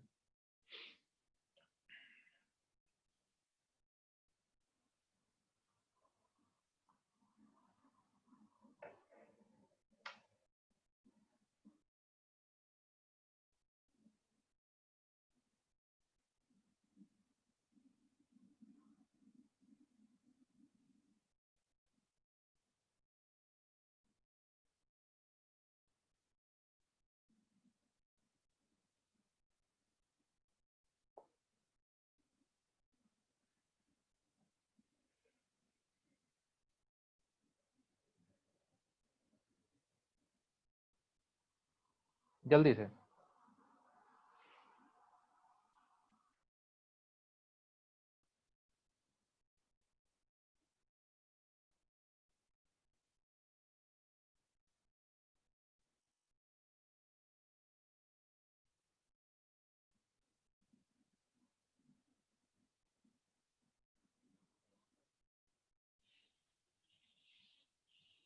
ओके, चलो सॉल्यूशन देखते हैं। अगर आपने ऐसा थीटा एंगल पे प्रोजेक्ट किया, मान लेते हैं इस वक्त स्पीड है u, किसी टाइम पे हॉरिजॉन्टल के साथ अगर अल्फा एंगल बन रहा है, उस वक्त स्पीड है v। ठीक है, तो शुरुआत में horizontal component of this velocity क्या होना चाहिए? u cos theta. और इस इंस्टेंट पे हॉरिजॉन्टल कंपोनेंट ऑफ वेलोसिटी होना चाहिए था u cos अल्फा। ठीक है, और I am sorry v cos alpha. ठीक है, और हम लोगों ने बात कर लिया था कि हॉरिजॉन्टल वेलोसिटी तो सेम रहती है, वो चेंज नहीं होती प्रोजेक्टाइल के अंदर।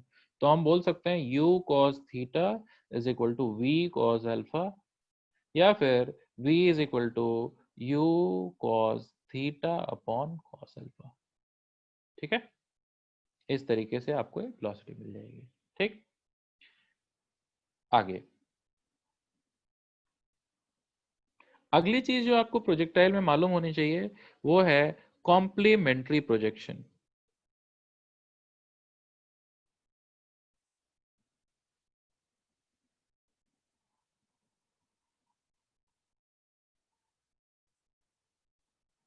अब ये कॉम्प्लीमेंट्री प्रोजेक्शन क्या होता है?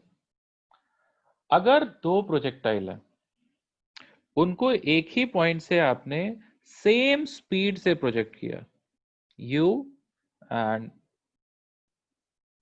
u, एक को आपने थीटा एंगल पे प्रोजेक्ट किया और दूसरे वाले को आपने अल्फा एंगल पे प्रोजेक्ट किया। ठीक है, सच दैट जस्ट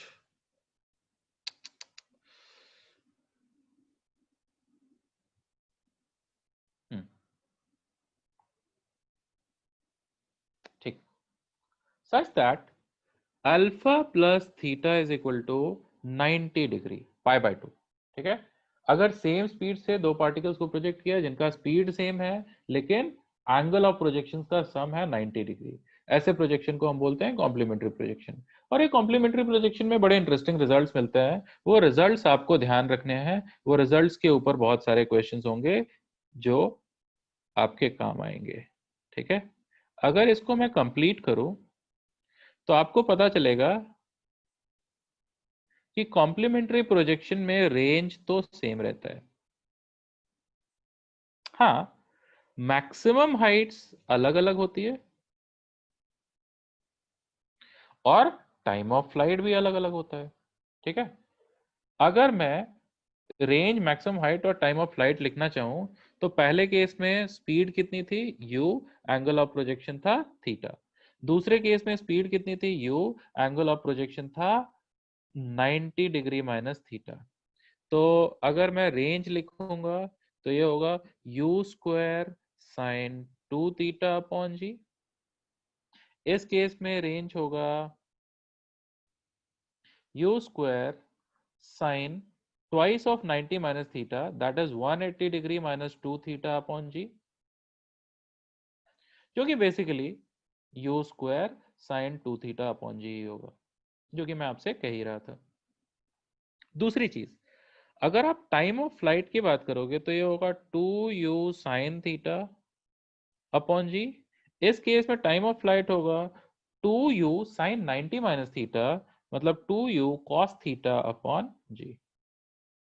और मैक्सिमम हाइट इस केस में होगा u square sine square theta upon 2g।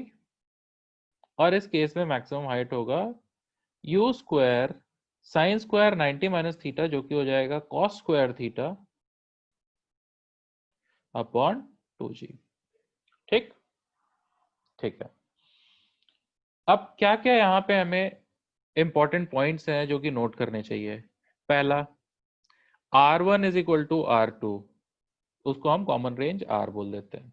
ठीक है, दूसरी इंपॉर्टेंट चीज, अगर आप T1 T2 को मल्टीप्लाई करो, दोनों टाइम्स ऑफ फ्लाइट को मल्टीप्लाई करो, तो आपको मिलेगा 4u square sine theta cos theta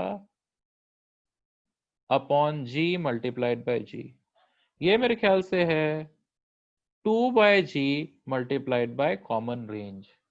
ठीक है, और अगर g की वैल्यू हम लोग 10 ले तो हम ऐसा बोल सकते हैं कि टाइम ऑफ फ्लाइट का जो कॉम्प्लीमेंट्री प्रोजेक्शन में प्रोडक्ट होता है वो कॉमन रेंज का 1/5 होता है।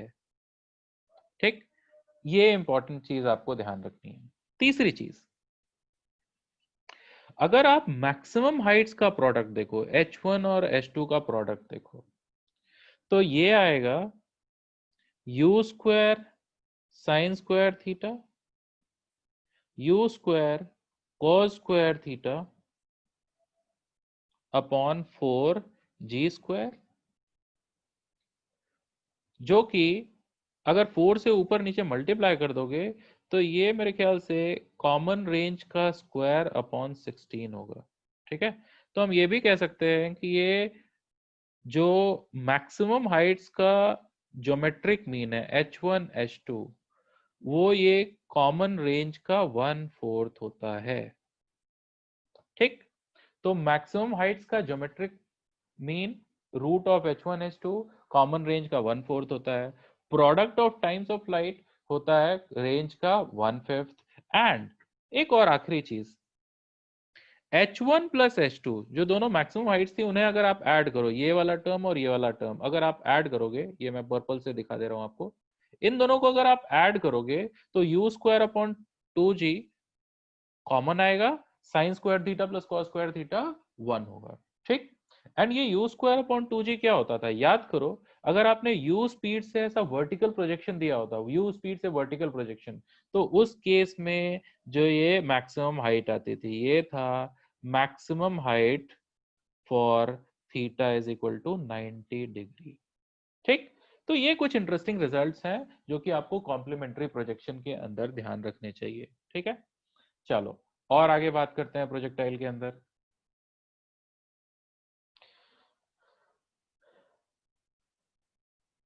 चलो एक क्वेश्चन कर लेते हैं।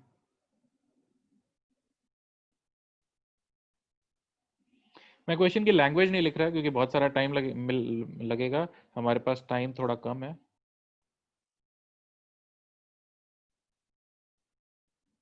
थर्टी डिग्री, चलो इसको 45 ले लेते हैं। 45 degree, u is equal to 50√2 metre per second. Find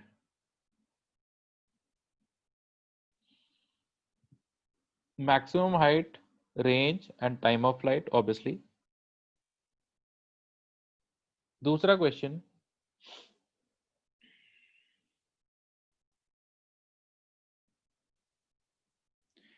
t at which h is equal to h/2। वो टाइम भी आप कैलकुलेट करो जिस वक्त की हाइट ये प्रोजेक्टाइल का मैक्सिमम हाइट का हाफ है। ठीक है, ठीक। चलो दो क्वेश्चंस।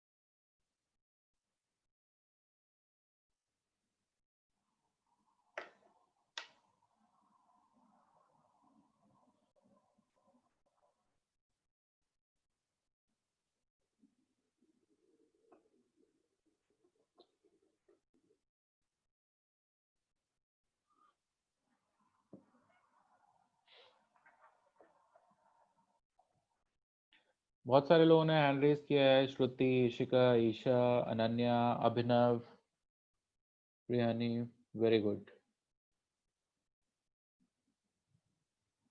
आई थिंक बहुत सारे बच्चों ने ये क्वेश्चंस कर लिए। ठीक, अब बात करते हैं कि ये क्वेश्चन को सॉल्व कैसे करना है। सबसे पहले मैक्सिमम हाइट, रेंज और टाइम ऑफ फ्लाइट, इनके लिए तो आप फॉर्मूला लगा लोगे। ठीक है, अब वो टाइम कैसे कैलकुलेट करें जिसपे कि मैक्सिमम हाइट का हाफ होगा हाइट। ठीक है, तो अब अगर आप केयरफुली देखो तो वो टाइम की वैल्यू एक नहीं आनी चाहिए, बेसिकली वो टाइम की वैल्यू दो आनी चाहिए। ये है मैक्सिमम हाइट h, इस मैक्सिमम हाइट h के पहले भी एक बार h/2 आएगा और इसके बाद में भी एक बार h/2 हाइट आएगा, है ना। ठीक, तो ये दो टाइम होंगे, एक टाइम होगा t1, दूसरा टाइम होगा t2। ठीक, कैलकुलेट कैसे करें। आप देखो, ये वेलोसिटी का वर्टिकल कंपोनेंट, वेलोसिटी का वर्टिकल कंपोनेंट होगा 50 sin uv। अगर वर्टिकल कंपोनेंट ऑफ वेलोसिटी हम देखें तो 50 sin 45 मतलब कि 50 मीटर पर सेकेंड होगा। वर्टिकल डायरेक्शन में अगर हम मोशन अंडर ग्रेविटी लगाएं तो displacement that is h/2 is equal to initial velocity multiplied by time minus half multiplied by g multiplied by t का स्क्वायर, ऐसा हम लिखेंगे। अब आप इस क्वाड्रेटिक इक्वेशन के अंदर देखो, इस क्वाड्रेटिक इक्वेशन के अंदर h तो आपने पहले से पता कर लिया है, g की वैल्यू आपको नोन है, तो इस इक्वेशन में अननोन क्या है, सिर्फ टाइम।